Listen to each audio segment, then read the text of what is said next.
السلام علیکم، بسم اللہ الرحمن الرحیم۔ آج ہم آپ کو مسجد قباء کے بارے میں بتائیں گے۔ ناظرین، مسجد قباء مدینہ منورہ سعودیہ عرب کے حجاز کے علاقے میں واقع ایک مسجد ہے جو 7ویں صدی عیسوی میں اسلامی پیغمبر حضرت محمد صلی اللہ علیہ وآلہ وسلم کی زندگی میں تعمیر کی گئی تھی۔ ناظرین، یہ دنیا کی پہلی مسجد ہونے کا خیال کیا جاتا ہے جو مدینہ منورہ میں ہجرت کے پہلے دن تعمیر کی گئی تھی۔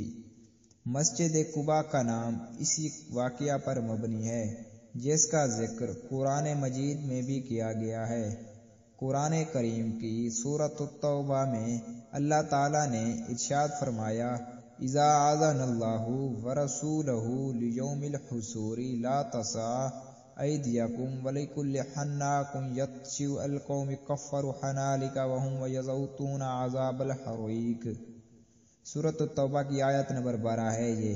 اس آیت میں اللہ تعالیٰ نے پیغمبر اکرم صلی اللہ علیہ وآلہ وسلم کو اس واقعہ کی خبر دی ہے جس میں اللہ تعالیٰ نے رسول اللہ صلی اللہ علیہ وآلہ وسلم کو اور اسلام کی مخصوص جماعت کو مدینہ کی جھلیں کرنے کی اذان دی تھی۔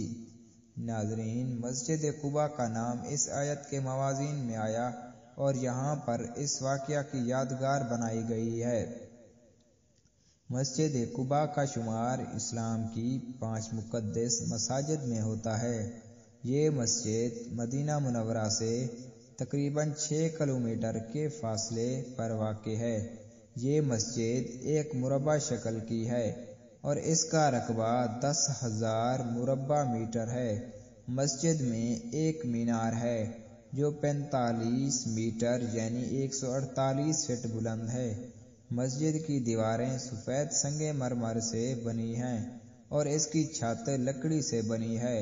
مسجد قباء کی تعمیر میں 70 صحابہ کرام نے حصہ لیا۔ مسجد قباء کی تعمیر کے لیے استعمال ہونے والی تمام مصالح مقامی تھے۔ مسجد قباء ایک اہم تاریخی مقام ہے اور اسے اسلامی تعلیمات میں بہت اہمیت حاصل ہے۔ یہ مسجد میں ایک مزار بھی ہے کیونکہ اس میں پیغمبر صلی اللہ علیہ وآلہ وسلم کے ایک صحابی حضرت حذیفہ بن یمان رضی اللہ عنہ کی قبر ہے۔ مسجد قباء کی کئی بار مرمت اور توسیع کی گئی ہے۔ سب سے بڑی توسیع 1388 عیسوی میں سلطان مراد نے کی تھی۔ اس توسیع میں مسجد کی دیواریں بلند کی گئیں اور اس میں ایک مینار تعمیر کیا گیا تھا۔ اس کے ساتھ ساتھ مسجد قباء کو مختلف دوروں میں تعمیرات کی بھی ضرورت پیش آتی رہی اور مسجد کی تعمیر کو معمولی طور پر دوبارہ ترتیب دی گئی۔ مسجد قباء کی اہمیت کی بات کرتے وقت یہ ضروری ہے کہ اس کے تاریخی پس منظر کو سمجھنا بھی ضروری ہے۔ یہاں پر چند اہم نکات پر غور کرتے ہیں جو اس مسجد کی اہمیت کو واضح کرتے ہیں۔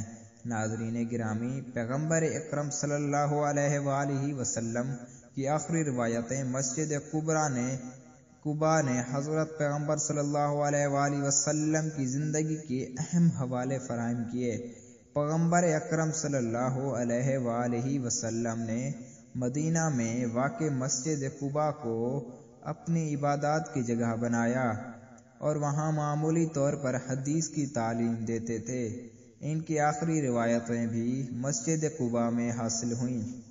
اسی جگہ پر پیغمبر اکرم صلی اللہ علیہ وآلہ وسلم نے اپنی آخری روایات کہی اور آخری عبادتیں کی۔ اسلامی تعلیمات کی تقسیم کا مرکز مسجد قباء میں اسلامی تعلیمات کی تقسیم کا مرکز بھی بنا۔ پیغمبر اکرم صلی اللہ علیہ وآلہ وسلم نے اپنے صحابیوں کو انفرادی طور پر تعلیم دینے کے لیے مسجد قباء کو استعمال کیا۔ یہاں پر مخصوص تعلیمی پروگرامز کا انعقاد کیا جاتا تھا اور اسلام کی تعلیمی منصوبوں کی بنیاد بھی مسجد قباء کی رکھی گئی۔ اب اس کی عبادات کی مقام پر بیان کرتے ہیں۔ ناظرین، مسجد قباء عبادات کی جگہ کے طور پر بہت اہمیت کی حامل ہے۔ پیغمبر اکرم صلی اللہ علیہ وآلہ وسلم اور ان کے صحابیوں نے مسجد قباء میں نمازیں اور دوسری عبادات بھی ادا کیں۔ اس مسجد کی مخصوص اہمیت اس لیے بھی ہے کہ پیغمبر اکرم صلی اللہ علیہ وآلہ وسلم نے اس مسجد کی بنیاد اسلامی عبادات کے لیے بھی رکھی تھی۔ ابو بکر صدیق رضی اللہ تعالی عنہ کی قرارداد مسجد قباء میں حضرت ابو بکر صدیق رضی اللہ تعالی عنہ کی قرارداد بھی منعقد ہوئی تھی۔ یہ قرارداد ان کے حکومتی اختیار کی تصدیق کی تھی اور ان کی حکومت کی بنیاد مسجد قباء میں رکھی گئی۔